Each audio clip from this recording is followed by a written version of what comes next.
ইউটিউবে লং বা short video কিভাবে আপলোড করবেন। আসসালামু আলাইকুম, welcome to my new video.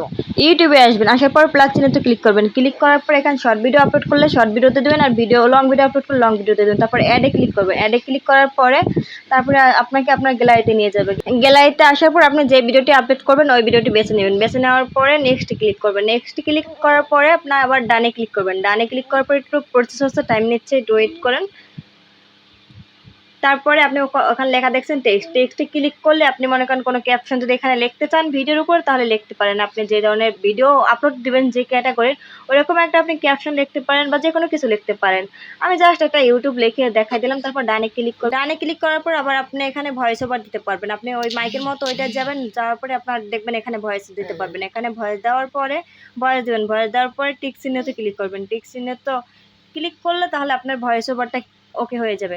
তারপর আপনি যদি চান যে আপনার ভয়েস ওভারটা ঠিক হয়নি, তাহলে আপনি আবার ব্যাক করে মানে ওই ভয়েসটা কেটে তারপরে আপনি আবার নতুন করে ভয়েস দিতে পারবেন, আপনার ভয়েস কমপ্লিট হয়ে যায়। তারপরে আপনি যদি মিউজিক দিতে চান, আপনি মিউজিক দেওয়ার জন্য উপরে লেখা আছে অ্যাড সাউন্ড, এখানে ক্লিক করবেন। এখানে ক্লিক করার পর আপনাকে অনেকগুলো মিউজিক কিন্তু আপনি এখান থেকে যেটা খুশি সেই মিউজিক এখানে লাগাতে পারবেন। তারপর আরেকটা আছে, আপনি এখানে থেকে মনে করেন যদি কোনো থাম্বনেল দিতে চান, মানে আপনার কভার ফটোটা কোনটা থাকবে, তাহলে আপনি এখান থেকে সিলেক্ট করতে পারেন। সিলেক্ট করার পরে ডানে ক্লিক করবেন। ডানে ক্লিক করার পরে আপনার কভার ফটোটা ওকে হয়ে যাবে। তারপর আপনি এখান থেকে ফিল্টার ইউজ করতে পারবেন। আপনি কোনটা ফিল্টার ইউজ করতে পারেন, আপনার যেটা খুশি সেটা আপনি বেছে নিতে পারেন। নেক্সট ক্লিক করার পর এখানে আসবে। এখানে আসার পর আপনি কোন ক্যাটাগরি ভিডিও দিতেছেন সেই ক্যাটাগরি আপনি একটা টাইটেল লিখবেন বা ক্যাপশন লেখার পর আপনি কিছু হ্যাশট্যাগ ইউজ করবেন। যে শর্ট ভিডিও আপলোড করলে লিখতে পারেন হ্যাশট্যাগ দিয়ে, তারপর শর্ট বা আপনি এখানে যে ধরনের ক্যাটাগরি দেবে সেই ধরনের কিছু হ্যাশট্যাগ দিয়ে দেবেন। হ্যাশট্যাগ দেওয়ার পরে হ্যাশট্যাগ দেওয়া কমপ্লিট হয়ে গেলে তারপর আপনি স্ক্রল করে নিচে আসবেন।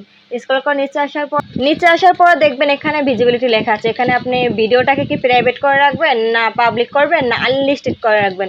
আপনি যেহেতু ভিডিওটা আপলোড করবেন তাহলে আপনি পাবলিক করে দেবেন। তারপর আছে লোকেশন, আপনি যেখানে আছেন সেখানে লোকেশন দেবেন। আমি বাংলাদেশ লিখে তারপরে আমি মিরপুরে আছি, সেই জন্য আমি মিরপুরের লোকেশনটা দিয়ে দিলাম। আপনারা যে লোকেশনে থাকবেন ওই লোকেশনটাই দেওয়ার চেষ্টা করবেন, তাহলে কিন্তু আপনার ভালো হবে। একটু সময় নিচ্ছে।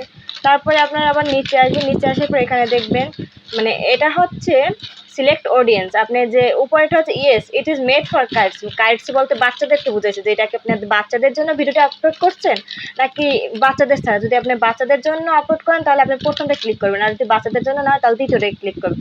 তারপর আসবেন নিচে, এখানে কমেন্টস আপনি কি ভিডিওর কমেন্টস কি অন রাখবেন না অফ রাখবেন সেটা আপনাদের ইচ্ছা। তারপর আপনি